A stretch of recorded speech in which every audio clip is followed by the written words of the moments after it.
Black and White Publishing presents The Ghost Cat, written and read by Alex Howard. Keep listening after the end of the audiobook for an exclusive sample from my book, The Library Cat.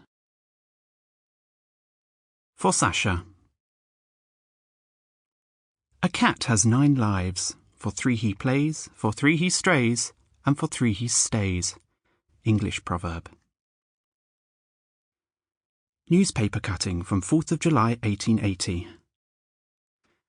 A rare opportunity to acquire 7/7 Marchmont Crescent, a home of delightful appointment and splendour, entirely sheltered from the west wind. Messrs Macready and Company are proud to present 7/7 Marchmont Crescent, a virtuous example of the architecture of David Bryce. With 2 sleeping chambers, a grand parlour, and indoor sanitary conveniences throughout, 7/7 Marchmont Crescent is a delightful choice for the gentleman of business, bachelor, or lord and lady of leisure. Each chamber has been exceptionally appointed and includes a range of features necessary for the employment of housekeepers, including discreet servant quarters, fully equipped cook's range, a scullery, ample storage, and a 6-point servant summoning system. The flat also includes an unusual array of ornate finishes, detailing and plasterwork, including ebony handles, knobs and escutcheons, and brass door furniture throughout. Running water and gas connection included.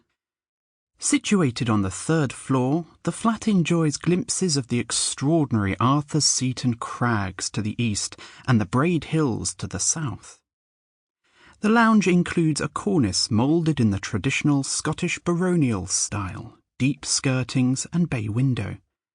The 2 chambers include fireplaces, servant call points, door architraves and built-in cupboards. Horses and carriages may be lodged at the nearby Thurleston stables, 500 yards to the south, out of the way of noise and nuisance. An initial payment of £12 deposit required, and £15 per annum repayment thereafter for 14 years. Prologue, 1902. 5:27 a.m. The tick-tick of Mr. Calvert's wrist chronometer echoed through the wide living room of 7/7 Marchmont Crescent. Rousing from sleep, Grimalkin's ear twitched with each snick of the second hand. The morning light from the bay window caught the edge of his flank, which overhung the chair slightly and was marmalade-coloured and turning glossy in the way of all cats who are reaching their older years.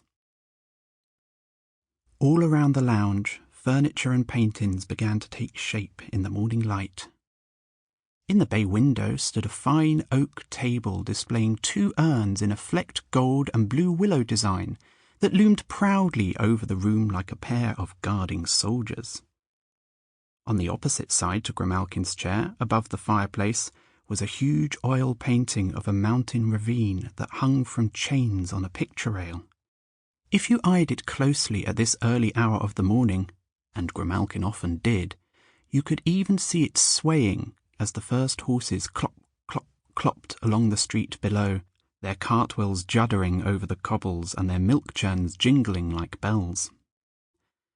Grimalkin opened an eye. A key had entered the lock in the front door. He raised his head and looked to the door before checking the hands of his master's chronometer. "My, she is 26 minutes late," he thought, arching his back into a dusty beam of sunlight making its way across the living room. He knew her schedule acutely. In a few minutes she'd be lighting the fire in the master's back bedroom, and would then head to the kitchen to set about fueling the range for breakfast. It had been the same for years, ever since she served his master back in the old flat on Clark Street. The tang of beeswax polish, Eilidh's trademark scent, came wafting into the living room as his forepaws clenched into the cushioned velvet, sending little sprouts of horsehair bursting free. A whispering voice came in through a crack in the lounge door. "Morning, wee Grimalkin. Morning, you gorgeous wee puss. Grimalkin slunk down to the floor and poured his way slowly out to greet Eilidh the charlady. Sample complete. Ready to continue?